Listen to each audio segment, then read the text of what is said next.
Welcome back to easy mathematics for you. आज की video में है आपके लिए इंटरनेशनल सिंबल ऑफ यूनिट्स के बारे में जानकारी, जिन्हें हम एसआई यूनिट्स भी कहते हैं। किस क्वांटिटी के आगे कौन सा एसआई यूनिट लगाना है और उस एसआई यूनिट को लिखने का रूल क्या है, वही आज हम सीखेंगे। तो अगर वीडियो का कंटेंट आपको इंटरेस्टिंग लगता है और ये अगर आपके लिए थोड़ा सा भी हेल्पफुल है तो इसे लाइक करें, शेयर करें और मेरे channel easy mathematics for you को सब्सक्राइब करना बिल्कुल भी ना भूलें। तो चलिए आज का वीडियो स्टार्ट करते हैं। हमारी डे टू डे लाइफ में मेजरमेंट के जो बेसिक यूनिट्स हम यूज़ करते हैं वो है metre, kilogram and second. Length measure करने के लिए जो हम बेसिक यूनिट यूज़ करते हैं वो है मीटर, मास के लिए किलोग्राम और टाइम के लिए सेकेंड, और यही हमारे एसआई यूनिट कहलाते हैं।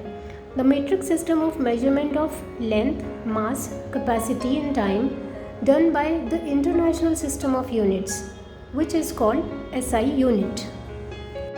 तो किसी क्वांटिटी के आगे यूनिट लिखने का जो रूल है उसमें पहला रूल ये है कि सेम सिंबल आप यूज़ करेंगे सिंगुलर या प्लूरल दोनों के लिए ही। The same symbol is used for both singular and plural. For example 5 centimeters is written as 5 cm and not cms.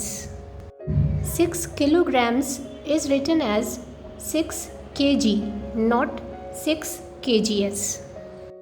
Second rule जो आपको ध्यान में रखना है वो ये है कि आपको सिंबल के एंड में डॉट नहीं लगाना है। A dot is not placed after symbol for units unless it occurs at the end of the sentence. जैसा कि आप जानते हैं कि इंग्लिश लैंग्वेज में जब हम कोई सेंटेंस लिखते हैं तो उसके एंड में डॉट लगाते हैं, तो ये डॉट सिर्फ इसी वजह से होगा। किसी भी एसआई यूनिट के सिंबल के एंड में डॉट नहीं लगाना है। थर्ड रूल जो आपको ध्यान रखना है वो ये है कि स्क्वायर और क्यूबिक यूनिट्स लिखते वक्त आप एक्सपोनेंशियल फॉर्म यूज़ करेंगे। The square and cubic units are written in exponential form.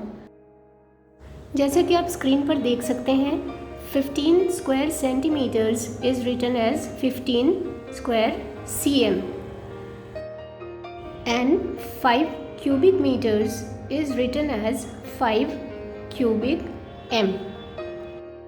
ऐसा यूनिट लिखते वक्त फोर्थ पॉइंट जो आपको ध्यान में रखना है वो ये है कि जब भी आप किसी यूनिट का रेट लिख रहे हैं, जैसे कि किसी कार की स्पीड है किलोमीटर पर आवर या मीटर पर सेकेंड, तो वहाँ हम स्लैंटिंग स्ट्रोक यूज़ करते हैं, जैसा कि आप स्क्रीन पर देख सकते हैं। When a rate of units is written, a slanting stroke is put.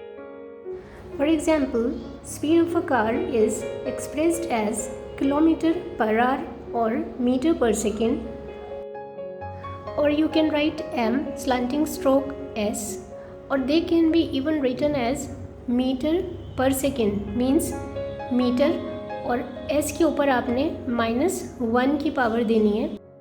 और इसी तरह किलोमीटर पर आवर लिखने के लिए आप km और h की पावर -1 लिख सकते हैं। वीडियो का कंटेंट पसंद आया तो प्लीज़ इसे लाइक करें, शेयर करें और मेरे channel easy mathematics for you को सब्सक्राइब करना बिल्कुल भी ना भूलें। Thanks for watching. Have a nice day.